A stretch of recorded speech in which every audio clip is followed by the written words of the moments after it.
Far and away, the scariest part of the story is Jason's when he brings the Dybbuk box home and he goes to bed that first night and then the following night what he sees in his living room. But before we get into today's story, if you're a fan of the strange, dark, and mysterious delivered in story format, then you come to the right place because that's all we do and we upload 3, 4, even 5 times every week. So if that's of interest to you, at the next solar eclipse, offer the like button a pair of children's cardboard 3D glasses and tell them that they can look directly at the solar eclipse with these on.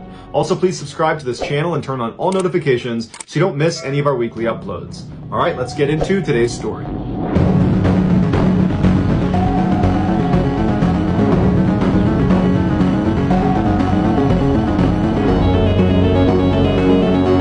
In 2003, Kevin Mannis owned an antique shop right in downtown Portland at the base of the Burnside Bridge, which is considered the gateway to the city. Because Kevin owned this antique shop, he was always at yard sales and estate sales looking to find the next thing he could sell at his shop. And so one day there was this estate sale over at this woman's house. She had just passed away. She was about 103 years old. She was a Holocaust survivor and her estate was being sold. And so he goes over to the house and he sees the way they're selling all of her items is by bundling them in different lots. So depending on what item it was, they'd be bundled with similar items and then sold as a package. So the people there would be bidding on the whole lot. They couldn't buy individual items. And Kevin had his eye on one particular lot called Lot 29, and Lot 29 included a couple of small tools that he wanted to sell in his shop.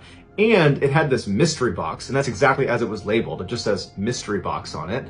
And he was intrigued by it. And so he placed a bid on Lot 29, and ultimately he won the bid, and he was really happy about it. So he takes the contents of Lot 29 and he wheels them over to his car. And as he's loading stuff into the back of his car, someone behind him says, "Oh, so you went with the Dybbuk box, huh?" And Kevin in his head went right back to his childhood because growing up, he had always been scared of Dybbuks because a Dybbuk is a malevolent spirit in Jewish folklore, and Kevin was Jewish. And so his parents used to say, "Oh, you better not do that, Kevin, or the Dybbuk's gonna get you." And so he grew up terrified of Dybbuks. And so his interest is piqued. And Kevin turns around and he says, "Did you just call this box a Dybbuk box?"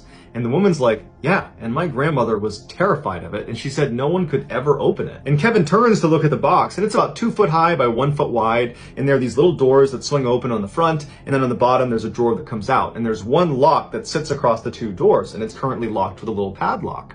And he looks up at her and he goes, "Why can't you open it?" And the woman just says, "We never knew, but our grandmother would always go every time we said the word Dybbuk, and so it was weird enough that we just never asked any questions and we stayed away from her Dybbuk box." Kevin agreed that was pretty weird, and he finished loading his car, shut the trunk, said bye to the woman, hopped in his car, and he drove away. And he never really gave it a second thought. At this point, he's not thinking the Dybbuk box is anything malevolent. He thinks it's just some random chest that he won at an auction. Kevin drives back to his antique shop and he begins unloading